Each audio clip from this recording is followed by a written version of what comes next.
Islam. Oh, fortunate one, paradise must be won. Paradise must be won each day and each night, through darkness and through light. Cry it out to the world. Spread the word.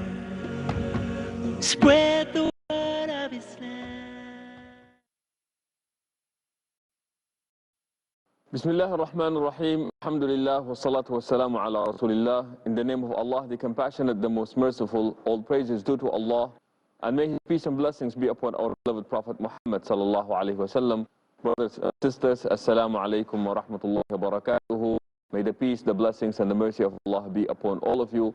And welcome back again to this beautiful journey that we are taking with our beloved teacher here, Dr. Jaafar Idris. Dr. Jaafar, it's always good to see you. And thank you for being here with us again. And this is where we are learning from the wisdom of our elders. Sheikh, I am eager to know about a Muslim student studying philosophy in England. What were some of the challenges that you went through as you were doing your studies there? Of course, I went to England for postgraduate study. I studied philosophy in the Sudan. And I was taught by Westerners, but I studied philosophy. When I went to England, I went for postgraduate study. And I started with a philosopher who was perhaps one of the greatest living philosophers at that time. It's called Karl Popper. And I chose him because I read one of his books when I was in the Sudan. I liked it and said I want to go. But I didn't actually study with him because when I went, he was on sabbatical or something. He left for a whole year. When he came back, I used to attend his seminars. But then, as I said in a previous episode, that I had to interrupt my studies and go back to the Sudan. There is a lot of challenge in philosophy because I always tell the students that these philosophers are great minds. They are not just ordinary people. So when you come to study them, you should come equipped. And I benefited very much from my reading of Ibn Taymiyyah, because Western philosophy is a continuation of Greek philosophy that based on, and he studied Greek philosophy and he studied the writings of Muslims who were influenced by Greek philosophy. So I benefited from him in looking at philosophy from a critical point of view and not just as some people do. They teach you philosophy, some part of their world. I don't know about other part, but they teach philosophy as if they are teaching you the Quran or the Sunnah. Descartes said so and so. Hume said so and so. And if you criticize, it is as if you said something against a hadith of the Prophet or something. And I was fortunate that my teachers were not like this. In fact, they used to encourage criticism. This is something that I am grateful for my Western teachers for. They used to encourage us to criticize. And I remember that the first short essay that I wrote, very short, was on something that Socrates said, and they find puzzling. He says, virtue is knowledge. Virtue is knowledge. And they say, what is the relationship between virtue and knowledge? This is something. And I said, for us Muslims, this is something not puzzling at all. And I quoted the verse, إِنَّمَا يَخْشَى اللَّهَ مِنْ عِبَادِهِ الْعُلَمَاء. So there is khashya and there is ilm, so on. And he liked that very much, and gave me distinction for this. Now, and I am sure if I said this to someone in the Arab world at that time, would say, what has the Quran to do with philosophy? Why are you quoting the Quran? But as I said, I was fortunate to study under people who were critical of their own philosophy. You said something about a person being equipped as they're studying philosophy. And if I, not to represent the teachers that you said would have not made the best of philosophy teachers, but I think there's an impression out there that says that somehow Muslims are not necessarily intellectually equipped to make these types of challenges in philosophy or to philosophers. Why? From my own experience, even as a student, I met some challenges, and I remember one of them. I was living in a hostel with an American, a white American, who was also postgraduate student. And I argued with him about something, and he told me, and many Americans are very innocent people. He said, I never thought that someone like you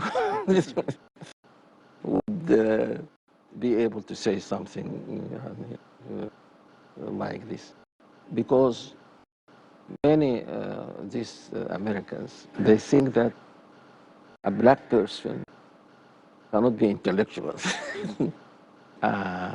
or that someone also told me that he used to think that there are only two religions in the world, Christianity and Judaism, and so on. So I don't think that there is a problem. But I should also say that many of the people who studied philosophy in the Arab world, I say many, not all, made themselves just like students of Western philosophers. They keep translating, explaining, and so on. They don't challenge. They don't produce their own philosophy. And that is why many of the philosophers in the West, the real change comes for them from earlier scholars like Al-Ghazali, Taymiyyah, and so on. This philosopher whom I studied was very fond of an idea which he thought was his. And after one seminar, I couldn't tell him in front of everyone. I told him that there was a Muslim theologian who said the same that you are saying now. And he said, I told him about Ibn Taymiyyah. He told me that he knew nothing about Ibn Taymiyyah. And he told me, he embarrassed me, in fact, he said, you don't write about your people. That is why we don't know them. No. So, Sheikh, going back to the idea of being equipped, what were you referring to as people who are studying Western philosophy? What do they need to be equipped? If you are a Muslim, you have to be equipped first with, you must have good knowledge of your deen. Otherwise, these people, as I said, that they are great minds, they will influence you. So you must have good knowledge of the Quran. You must read what earlier Muslim philosophers or theologians said on these different topics, because we know now that many of the ideas of the Western philosophers were perhaps were taken from Muslims. I have no historical proof. But when I put some of what Al-Ghazali said with, and compared it with what Hume, a very famous British philosopher, said, the supervisor said, Hume must have snatched this from Al-Ghazali. And the same they say about something that Descartes says, which is very similar to what Al-Ghazali said in his famous book, Al-Munqiz min al-Dal. Something that is said also about Kant and his what he said about intention, because there isn't much in Western philosophy or Western thought about intention, and they say that he must have gotten this from Muslim. So if you read what early Muslims said, and whether they are philosophers or theologians, because there isn't very big difference between the two. For example, we have great minds. A man like Razi was a great mind. Even Sheikh, I'm sorry, we have to hold on our thoughts regarding Razi and other great Muslim minds. We will take a short break and we will be back. Please stay tuned. Spread the word of Islam. Brothers and sisters, Assalamu alaikum wa rahmatullahi wa barakatuhu. May the peace and the blessing and the mercy of Allah be upon all of you, and welcome back to this beautiful journey where we have as our guest our beloved teacher, Dr. Jaafar Idris. Dr. Jaafar, welcome back. And Sheikh, before we took the break, you were telling us about great Muslim mind, and you mentioned people like Al-Ghazali and how some philosophers believe that their thoughts are an extension of these Muslim philosophers. I was saying that great minds like Razi, Ibn Rushd, even Al-Ash'ari, and so on. These are theologians or philosophers. But also we have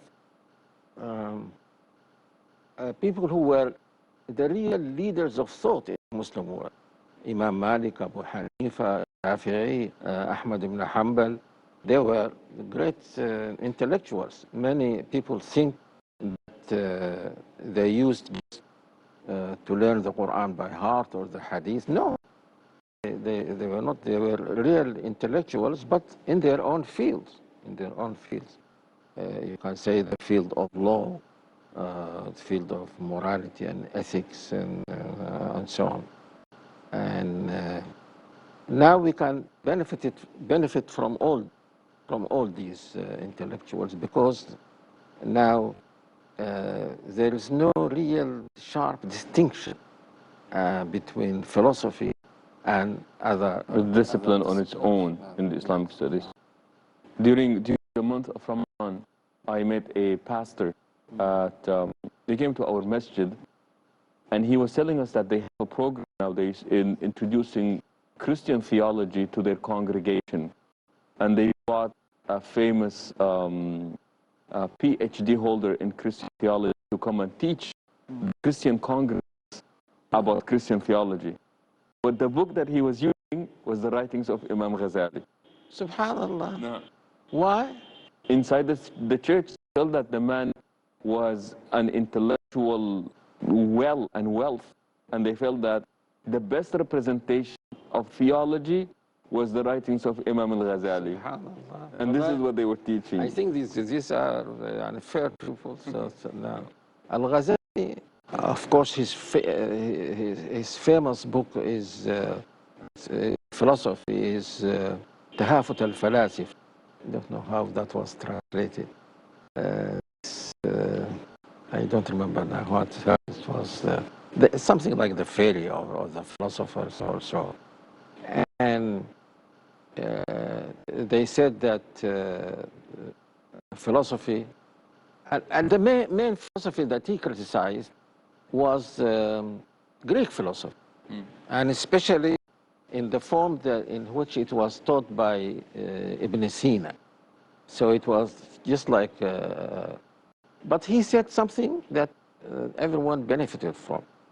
He said that when you study philosophy, you have to distinguish between what is that for which there is rational proof.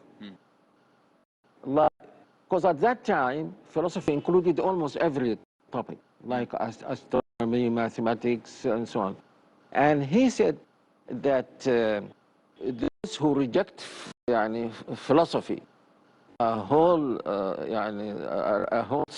rejection of philosophy, they do more harm to Islam than some of the enemies of Islam. Because he said that there are rational proofs for these things like astronomy. And I remember when we were studying, he said something that even our teacher, alayhi rahmatullah, could not understand. He said that when you say that something is above another, what that really means, he said that if, say, the moon is here and the earth is there, he said that if you walk from the earth towards the moon, you hit the moon by your head. And if you walk from the moon to the earth, you hit the earth by your head. So both of you are